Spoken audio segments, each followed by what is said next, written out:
Halo semuanya, di video kali ini kita akan membahas tentang konsep dasar ilmu ekonomi.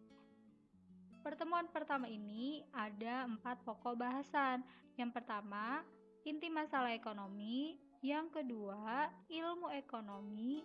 Yang ketiga, pembagian ilmu ekonomi. Dan yang terakhir adalah kegunaan ilmu ekonomi.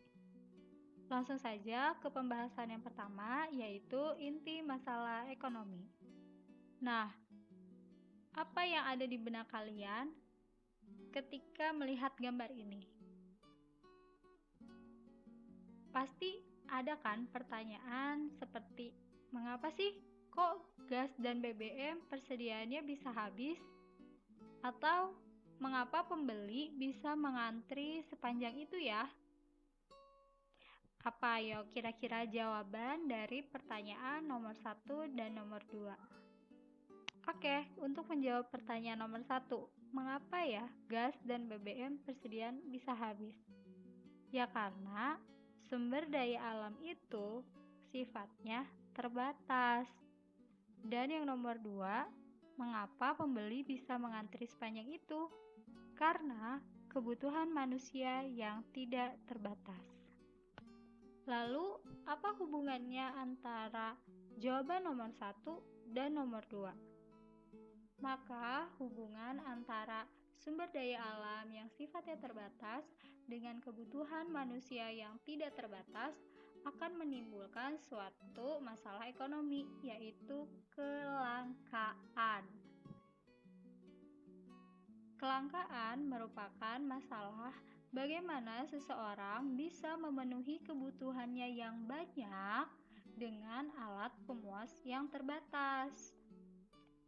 Nah, masalah inilah yang membawa kita untuk mempelajari ekonomi. Maka, inti masalah ekonomi adalah kelangkaan. Karena dengan adanya masalah kelangkaan akan menimbulkan masalah-masalah ekonomi yang lainnya. Pembahasan nomor 2 yaitu ilmu ekonomi. Pengertian ilmu ekonomi. Ekonomi itu berasal dari bahasa Yunani, yaitu oikos, yang artinya rumah.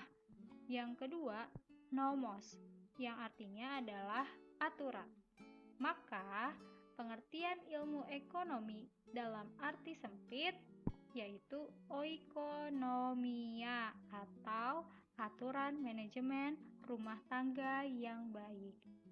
Kalau dalam arti luas, ekonomi berkaitan dengan kegiatan manusia memenuhi kebutuhannya. Pembahasan yang ketiga yaitu pembagian ilmu ekonomi. Ilmu ekonomi dibedakan atas 3 kelompok dasar, yaitu ekonomi deskriptif, teori ekonomi, dan ekonomi terapan. Teori ekonomi dibagi lagi menjadi 2, yaitu ekonomi makro dan ekonomi mikro. Kita akan bahas satu persatu ya. Yang pertama ada ekonomi deskriptif. Nah, ekonomi ini yang menggambarkan keadaan perekonomian yang sebenarnya terjadi di masyarakat. Contohnya, nih, kurva ini sedang menggambarkan jumlah pengangguran di Indonesia. Biasanya ekonomi deskriptif ini kita sering lihat di artikel, koran, ataupun berita yang menggambarkan keadaan ekonomi yang sebenarnya terjadi. Nah, pembahasan yang kedua yaitu teori ekonomi. Teori ekonomi dibagi menjadi 2, yaitu ekonomi makro dan ekonomi mikro. Dilihat dari gambarnya bahwa ekonomi makro itu artinya luas. Sehingga teori ekonomi makro adalah teori ekonomi yang membahas perekonomian secara nasional atau luas. Contohnya ada pertumbuhan dan pembangunan, perdagangan internasional, Dan contoh yang terakhir ada pendapatan nasional.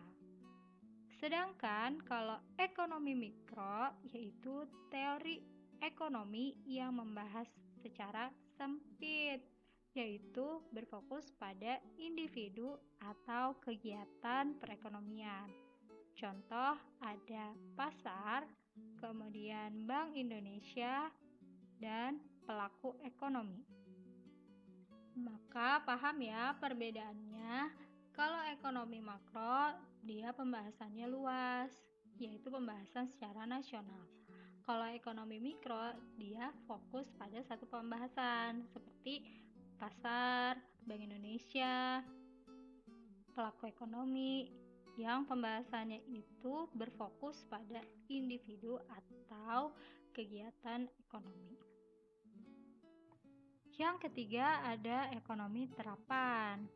Ekonomi terapan adalah cabang ekonomi yang memanfaatkan teori ekonomi untuk menyelesaikan permasalahan ekonomi tertentu.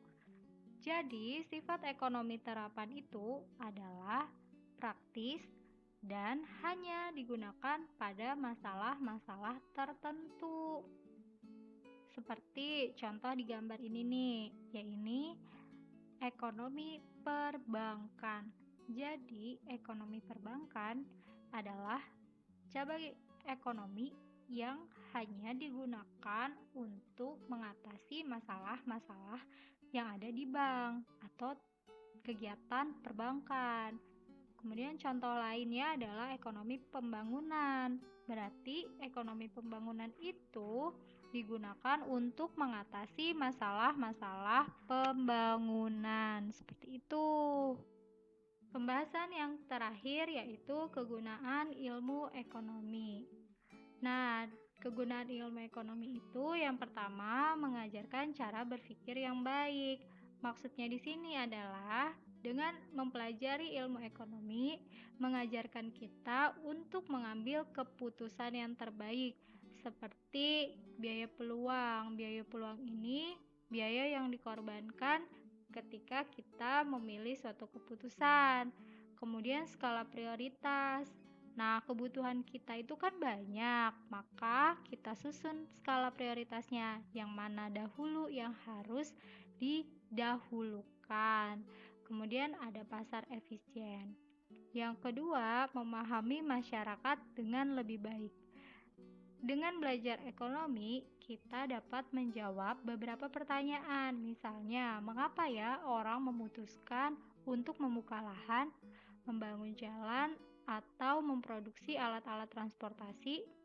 Jawabannya sama, yaitu untuk mendorong kegiatan perekonomian. Dan yang ketiga, memahami persoalan-persoalan global. Oke, terima kasih untuk semuanya yang telah menonton video kali ini. Kita akan bertemu di video selanjutnya. Terima kasih.